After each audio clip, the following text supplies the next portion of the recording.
Yo Bakayalo Kono Yalo, et oui on se retrouve pour le résumé complet du chapitre 1156 de One Piece. Mais avant de commencer la vidéo, instant auto-promo bien évidemment, mon nouveau manga Watermana, disponible légalement et gratuitement sur Manga Draft, je te mets le lien en description, comme ça tu pourras cliquer dessus et après tu me fais un retour par rapport à ce banger. Je le répète, mon nouveau manga Watermana, disponible légalement et gratuitement sur Manga Draft, lien en description. Ah, bam.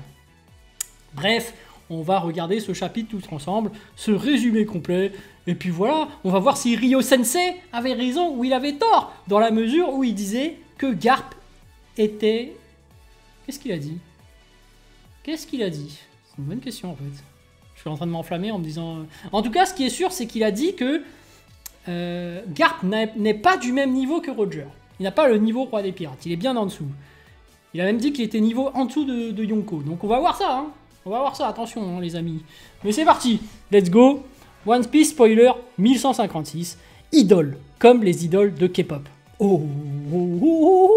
Est-ce que ce serait pas ce qu'on est, de par hasard? Des idoles de Garp. Un peu comme des idoles de K-pop. On est là, oh Garp, oh là là. Moi je vous le dis, hein, c'est niveau Donjin Jao, donc ça ne marche pas sur moi. Le narrateur explique que la popularité des pirates Kuja était si forte à l'époque du flashback qu'il aurait été illogique de laisser les pirates Kuja en dehors de l'histoire. Ok, donc évidemment, hein, c'était des pirates très puissants. Hein. Les pirates Kuja étaient un groupe d'idoles composé de femmes rudes. Leur affiche de prime était à prix d'or et se faire prendre en photo ou être harcelé était devenu monnaie courante pour elles. Shaki, qui deviendra plus tard impératrice, finit par atteindre un tout autre niveau de popularité par rapport aux autres. Ok, une équipe de femmes, oui, c'est beau, hein, One Piece, voilà, ce n'est pas woke, c'est juste un manga de pirates qui ne fait pas attention et qui met quand même en avant des femmes, voilà, c'est beau, ce n'est pas woke, bref, mais ça reste un manga de pirates, tout simplement. Donc voilà, bref, les pirates Kuja et les pirates de Roger se sont affrontés parce que Roger voulait emmener Shaki, mais Shaki a refusé et a frappé Roger. Voilà, les femmes mises en avant, voilà, une nouvelle fois. Ce n'est pas woke, mais attention, c'est logique dans le récit. Hein. Il avait une drôle de bosse sur la tête. Shaki a également dit à Roger « Je n'appartiens à personne ». Puis Gloriosa a serré Roger dans ses bras en disant « Roger, je t'aime ». Mais Roger lui a répondu « Écarte-toi, Gloriosa, je ne vois pas Shaki ». Ah ouais, face à une déclaration comme ça, tu mets un gros dégage. Bon, Rayleigh était le seul membre des pirates de Roger à ne pas être fasciné par la beauté de Shaki. Alors Shaki lui a dit qu'il pouvait prendre tous leurs trésors. Ouais, en fait, Rayleigh, c'est l'équivalent de Luffy. Il n'est pas affecté par le charme de Shaki, quoi. Puis Shaki a fait un clin d'œil à Rayleigh juste avant de partir et Rayleigh a finalement rougi. C'est mignon, voilà, en fait, il est quand même amoureux. Mais il est quand même moins sensible, on va dire, à son charme. Garp a... Attention, j'ai commencé par Garp là. Garp a utilisé Meteor Fist contre le navire des pirates de Roger et Roger a utilisé une attaque appelée Wild Soul, alors que nous voyons Roger et Garp se battre dans une double page épique. Mais est-ce que le ciel s'est fendu en deux? Je repose la question. Parce que Roger est niveau roi des pirates, à lui tout seul il est censé fendre le ciel en deux, mais il peut se retenir et utiliser que son niveau Yonko et faire face à un autre Yonko et du coup le ciel se fendrait en deux. Mais si le ciel ne se fend pas en deux, ça veut dire que Roger se retient et n'utilise même pas le niveau Yonko. Parce que Garp, voilà, il n'est pas capable d'égaliser à niveau puissant, à niveau égal, donc ça voudrait dire que Garp, niveau intermédiaire ou niveau YC1, on va voir.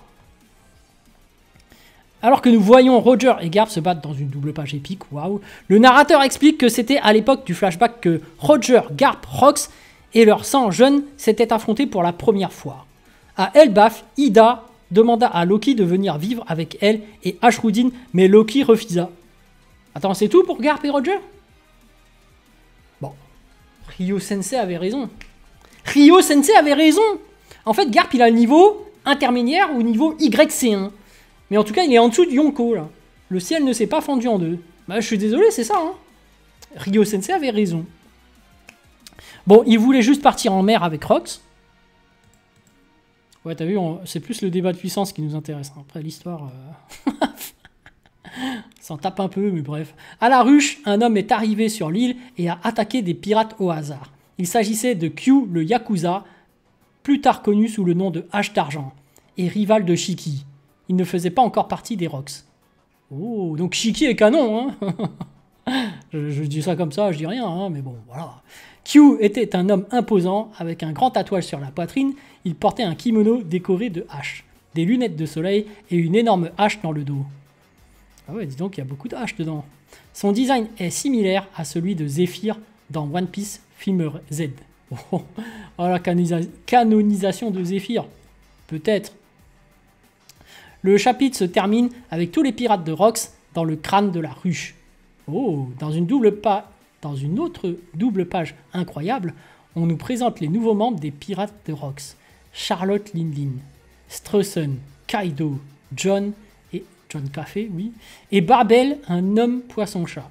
Barbel est le personnage que nous avons vu à God Valley, mais dans ce chapitre, ses cheveux ressemblent à des flammes. L'équipe de Zinzin, regardez, ils ont l'air tous méga balèzes. Et il y a Shiki parmi eux. Hein. Il y a Shiki. Ouais, en fait, on s'en fout de Shiki, hein, franchement. Bon, Rox a expliqué à ses compagnons ce dont il avait besoin pour son plan. 1. Trouver 2 fruits du démon. L'un d'eux se trouve à Elbaf.